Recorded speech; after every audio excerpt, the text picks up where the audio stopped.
ብሩኬ ያደረገው ነገር ትክክል ባይሆንም ግን ይህን ነገር ያደረገው የሀይሚዬን ስሜት ለማወቅ ወደሱ ለመመለስ የተጠቀመበት መንገድ ነው። ከዘመዱ ጋራ ተኝቶ እንደዚህ አይነት ቪዲዮ ወደ ሀይሚ የተላከው ሀይሚ ለብሩኬ ያላትን ስሜት ለማወቅ ምክንያቱም እንለያይ በቃ አልፈልግህም አልፈልግሽም እየተባባሉ ስለሆነ ነገሮችንም ቁጭ ብለው መነጋገር ስላልቻሉ በተገናኙ ቁጥር እየተጨቃጨቁ ስለሆነ ያለው አማራጭ እንግዲህ ሀይሚ ለብሩኬ ያላትን ስሜት አሁንም እንደምትወደው ከሱ ጋር መሆን እንደምትችል ለማወቅ ነው እንደዛ አይነት ነገር ያደረገው እንጂ የእውነት እንደዛ አይነት ነገር አድርጎ አይደለም። የእውነት እንኳን አድርጎት ቢሆን ሚዲያ ላይ እንደዛ አይነት ቪዲዮ አይለቁም። አንድ ቪዲዮ ሲለቀቅ ታይቶ ተመርምሮ የተቆረጠው ተቆርጦ ኤዲት ተደርጎ ታይቶ ነው የሚለቀቅልን እንጂ ዝም ብሎ የተቀረጸው ቪዲዮ በሙሉ ሚዲያ ላይ አይለቀቅም። ግን ስራም ይሁን ድራማም ይሁን ግን ትክክል አይደለም። እንደዚህ አይነት ነገር የሴት ልጅ ልብ ይሰብራል። እንደ ሴት ይሰማችኋል። በሀይሚዬ ቦታ ብትሆኑ የምትወዱት የምታፈቅሩት ሰው በዚህ በአጭር ጊዜ ውስጥ እንደዚህ አይነት ነገር ውስጥ ሆኖ ሁለተኛ ጥፋት ውስጥ ስታገኙት በጣም ልብ ይሰብራል። ምናልባት ሀይሚ አልፈልግህም ብትለው ከልቧ አይደለም። ገባችሁ አይደለ? ከልቧ አይደለም። ከልቧ እንደማይሆን ደግሞ ሁሉም ሰው ጠንቅቆ ያውቃል። ካለችበት ሁኔታ አንጻር ግራ ከተገባችበት ሁኔታ አንጻር ነገሮች ሲደራረቡባት ግራ ሲጋቡባት ጥፋቶች እየተደራረቡ ሲመጡ ተመሳሳይ ነገሮች ሲፈጠሩባት የምታደርገው የምትጨብጠው ነገር ግራ ስለተጋባት ነው እንጂ እውነት ሀይሚ ብሩኬን ጠልታውም አይደለም ከቤት የምታስወጣው።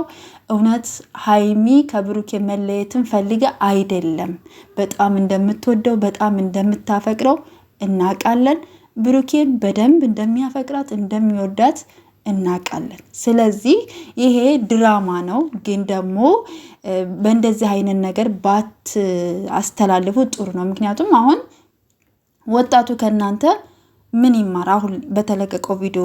ስለዚህ አንድ ወንድ ልጅ ከድሮ ፍቅረኛው ጋራ ከተጣላ በቃ በዚህ በሳምንት ወይ በሁለት ሳምንት ውስጥ ሌላ ፍቅረኛ ይዞ ከሌላ ሴት ጋራ ሌላ እንትን ማለት እኔ ተገቢ ነው ብዬ አላስብም። እና እንደዚህ አይነት ነገሮችን ባታሳዩና ለማስተማር ባትሞክሩ ጥሩ ነው ብዬ አስባለሁ። እኔ በተረዳሁት መንገድ ግን እንደ ሴት ግን ያማል።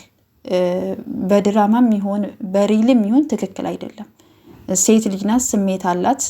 ማንም ወንድም ቢሆን ስሜት አለው፣ ይሰማችኋል። የምትወዱት የምታፈቅሩት ሰው ከምንየው እናንተን ረስቷችሁ ሌላ ላይቭ ውስጥ ገብቶ በእንደዚህ አይነት ደረጃ ስታዩት ያማል። የእውነቴን ነው የምላችሁ። አንዳንድ ጊዜ እኔ በሆነስ ብላችሁ አስቡ፣ ከመፍረዳችሁ ከመናገራችሁ በፊት ማለት ነው። ነገ እንግዲህ አዲስ ነገር ይኖራል ብዬ ተስፋ አረጋለሁ። እንግዲህ ብሩኬም እንግዲህ የሀይሚን ስሜት አውቆታል ብዬ አስባለሁ። እንደምትወደው ከልቧ እንዳልሆነ ነው ዛሬ የተናገረችው ማለት ነው። እንዲህ የሚወዱትንና የሚያፈቅሩትን ሰው በቀላሉ መርሳትና መተው ቀላል ነገር አይደለም። ፍቅር በጣም ከባድ ነገር ነው።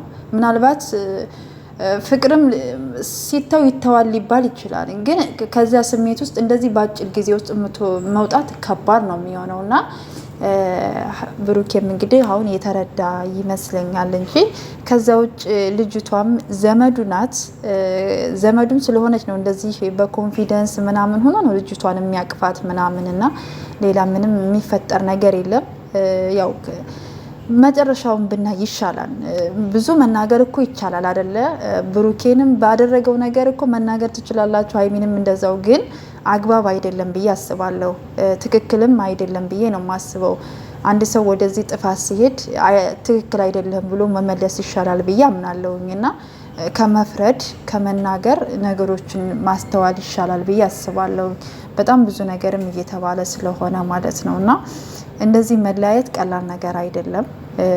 ብዙ ነገሮች አሉ እና ሀይሚዬና ብሩኬ መቼም አይለያዩም። እነሱ ግን የሀይሚዬን ስሜት ለማወቅ ለሱ ያላትን ቦታ ለማወቅ ነው ይህን ሁሉ ነገር የሚያደርገው። ከዚህ በፊትም አይተናል። ከሶስና ጋር ተጣልቶ ግን ዙሮ ደግሞ ሀይሚ ሌላ እንትን ውስጥ ስትገባ ደግሞ ሊዲያ ናት እሷን አምጥቶ ነበረ። በዛ ውስጥ ሀይሚን ወደ እሱ ለማምጣት ሲጠቀም ነበር እና እንደገና ደግሞ ሀይሚ ሌላ ነገር እንትናለች። ነገ ደግሞ ሀይሚ ሌላ ነገር እንዳታመጣ እንጂ ሌላው ሁሉ ቀላል ነው። እግዚአብሔር ሰላሙን ያምጣላችሁ፣ ፈጣሪ ፍቅራችሁን ያምጣልን። ሌላ ምንም አልልም። ግን ብዙ ነገርም ያስተምራል ብዬ አስባለሁኝ።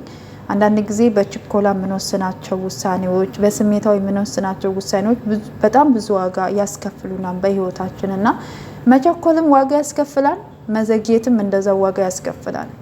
በጣም ነገሮችን ቁጭ ብሎ ማውራት፣ ችግሮችን መፍታት፣ መከባበርን የመሰለ ነገር የለም። ችግር ሊገጥማ ማንም ሰው ችግር ይገጥማል በህይወቱ። ችግር የሌለው ሰው የለም። ሁሉም ሰው ችግር አለበት። ግን ችግሩን በአግባቡ መፍታት ይቻላል ብዬ አስባለሁኝ እና እንግዲህ እግዚአብሔር ነገ መልካም ነገር ያሰማን ብዬ አስባለሁኝ። ውድ ቤተሰቦቼ በያላችሁበት ሰላማችሁ ብዝት ይበልልኝ። እናንተም በጸሎታችሁ በዱዓችሁ አስቧቸው። እንግዲህ ጾምም እየገባም ስለሆነ ከዚህ በኋላ ሰላም ብንሆን ይሻላል ነው ማለት የምፈልገው እና ውድ ቤተሰቦቼ በያላችሁበት ሰላማችሁ ብዝት ይበልልኝ። አንዳንዶቻችሁም እያለቀሳችሁም ስለሆነ አታልቅሱ፣ ይታረቃሉ።